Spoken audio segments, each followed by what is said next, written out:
où j'ai construit l'histoire sur plein de plans à la fois, parce qu'une histoire ça s'imbrique de plein de manières différentes.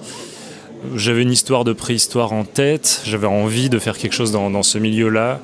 Depuis tout petit, je m'intéresse à la philosophie et ça m'intéressait aussi d'avoir cette espèce de biais de comment est-ce qu'on peut comprendre comment un arbre pousse. Qu'est-ce qu'on pourrait penser d'une montagne quand on n'a pas appris à l'école ce que c'est que les mouvements des croûtes terrestres, ce que c'est que la photosynthèse. Et puis il y a eu aussi la découverte d'un philosophe qui s'appelle Gilles Deleuze et qui a écrit un livre qui s'appelle notamment Le Pli. Et voilà, sans rentrer dans les détails, c'est un peu la rencontre de ces trois choses-là qui ont fait qu'il y a un moment donné où se cristallise l'envie d'écrire une histoire. Et à partir de là, effectivement, je brosse une trame générale et je crée ce fameux personnage de premier philosophe de la préhistoire, de l'humanité. Allons-y carrément, premier philosophe, premier scientifique, premier inventeur.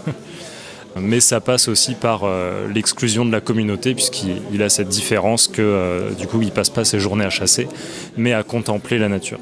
Donc je rebondis sur ce que tu dis par rapport à son exclusion. Au début, la seule personne qui lui parle, en fait, c'est sa mère, qui, sans spoiler, va disparaître à un moment de la BD. Sur cette scène, qui est quand même assez spéciale, avec la relation avec sa mère, est-ce que c'est l'élément déclencheur qui fait un petit peu basculer, pense vers le fait de commencer justement son parcours initiatique, son émancipation, ou est-ce que c'était juste une volonté de sa mère? Enfin voilà, comment t'avais vu les choses à ce sujet-là? Si, complètement dans la construction de l'histoire, c'est l'élément déclencheur, puisque avant ça, il est complètement dans la contemplation, mais de la grâce, de la beauté de la nature. Il trouve les étoiles, les montagnes, les forêts infiniment plus belles que n'importe quel humain. Et ce point de bascule, c'est donc le moment où sa mère meurt dans des conditions absolument atroces et qui fait lui dire « mais comment c'est possible que quelque chose d'aussi cruel soit fait dans ce monde que je croyais beau est finalement ignoble ». Et c'est le point de bascule où il se retourne contre ce monde et fort de ses contemplations, fort de ce qu'il a découvert à travers son observation du monde, il va se retourner contre lui, il va comprendre comment il fonctionne à travers les plis, justement. Il comprend que dans le bourgeon est replié l'arbre à venir. Il a compris plein de choses et donc en fait il va essayer de plier cette nature à son désir à lui. Et donc là on rentre dans un espèce d'affrontement avec le monde.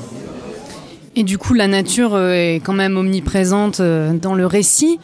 C'est la nature qui décide, pense réussir à la dompter, la dépasser, et au final, elle se retourne un petit peu contre lui, déjà par la mort de sa mère, et derrière par d'autres événements qui vont se passer un petit peu plus tard.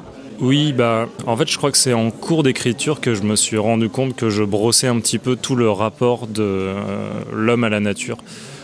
D'abord la contemplation, la vénération, peut-être dans les peuples plus primitifs, la vénération du soleil, la vénération d'un volcan, d'une montagne.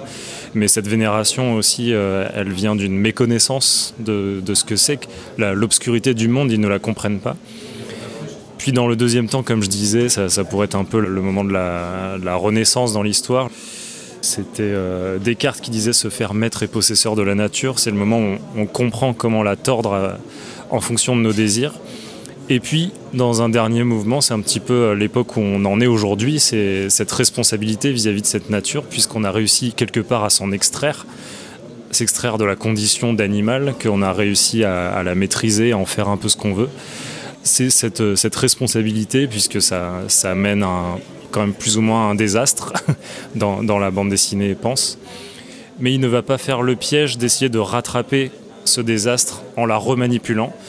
Finalement, lui se dit eh bien non, restons nomades, restons partie de la nature. Et voilà, j'avais envie d'aller vers cette fin plus modeste et plus retournée dans la nature. C'est vrai qu'à la fin, on parle de mouvement un petit peu plus. Ce qui fait un petit peu basculer aussi cette fin, c'est peut-être sa paternité. Toi, il me semble que tu es papa depuis peu de temps. Est-ce que c'est la naissance de ton premier enfant qui t'a inspiré justement cette fin ? Peut-être, je sais pas, je pense que j'y serais venu quand même assez naturellement, puisque du coup Le motif du dépliement parcourt toute la bande dessinée et le dépliement dans tous les sens du terme, c'est le dépliement organique, c'est la vie en fait. Donc c'est le dépliement des arbres, c'est le dépliement des bourgeons, mais du coup c'est aussi le dépliement générationnel, c'est le dépliement du clan. Comment est-ce qu'il traverse les âges, comment est-ce que l'être humain devient éternel finalement dans le passage de génération en génération. Et le passage de génération en génération passe par la mise au monde, l'accouchement, être parent, être d'abord enfant puis parent. Et donc effectivement à la fin, finalement c'est un choix aussi qu'il fait entre son invention ou sa paternité ou assister à la naissance de son enfant. Et ça aussi ça participe de son mouvement de retour dans le mouvement naturel des choses. Finalement il suit ce dépliement naturel de la naissance. Je voulais parler avec toi de la couverture. Ce qui m'a un petit peu surprise, c'est qu'en fait, je pensais pas que c'était un bandeau tout de suite. Et c'est en l'apprenant, j'ai fait tiens, en fait, c'est un bandeau. Et quand on ouvre le bandeau, c'est vrai qu'on découvre vraiment une deuxième couverture, quoi. Est-ce que c'était une volonté de l'éditeur, toi, t'avais pensé à ça à la base ? Alors c'est jamais une volonté de l'éditeur, ce genre de choses. L'éditeur nous ramènera toujours sur le format le plus classique, le plus standard.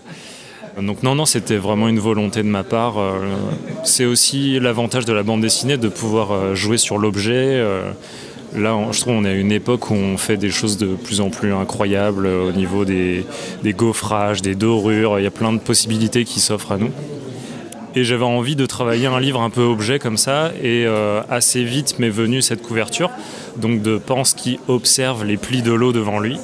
Et puis après je me suis dit, mais ça serait chouette de soulever cette jaquette et en fait de voir ce que lui voit à travers ces plis de l'eau, à savoir cette espèce de grand dépliement. La boucle est bouclée.